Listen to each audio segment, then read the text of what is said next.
He splattered paint bombs all over a multi-million-dollar painting, planning to steal the multi-billion-dollar safe upstairs. The square he painted was the exact size of the safe's bottom. Meanwhile, his accomplice was doing the same thing on the floor below. They then each placed a microbomb on the ceiling as the detonation point. In an instant, the safe crashed through 2 floors, landing on the getaway boat manned by their waiting accomplice. By the time security realized what happened, they were already speeding away in their boat. Security immediately sent people in pursuit, but this was just a diversion tactic. The real safe hadn't actually been taken away. It had simply fallen into the river directly below the building. Even though no sound could be heard underwater, the master locksmith's skills were superb. Relying solely on touch, he easily opened the safe, revealing countless shiny gold bars inside. Just like that, the plan was a resounding success. $1 billion was enough for them to forget all their troubles. But the bearded man wasn't satisfied. He wanted all the gold bars for himself, so he hatched a cruel plan. On the way back, he had 2 cars block the gold transport vehicle from the front and back.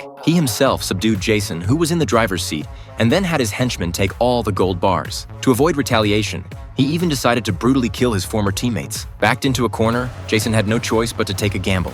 He quickly drove the car through the guardrail beside him, plunging into the icy river path under the bridge. But the bearded man still refused to let them go. Not until he saw a corpse float to the surface of the water. Only then did he leave, satisfied. What he didn't know was that aside from the master locksmith, the others hadn't actually died. A year later, the revenge operation began. But to get the gold back, they needed a locksmith. The team leader, Jimmy, found the master's daughter, Lisa. She had inherited her father's lockpicking skills. Give her 3 minutes, and there wasn't a lock in the world she couldn't open. With her on the team, revenge was just around the corner. Their plan was actually very simple. First, have the team's computer whiz hack the bearded man's phone to monitor his every move. When he wasn't home, the ace driver Jason would drive a minicar into his villa to steal his safe. To make sure everything went off without a hitch, they put lead blocks equal to the weight of the gold bars into the car and ran simulation tests on bumpy roads. But the results were disappointing. The little car simply couldn't handle that much weight.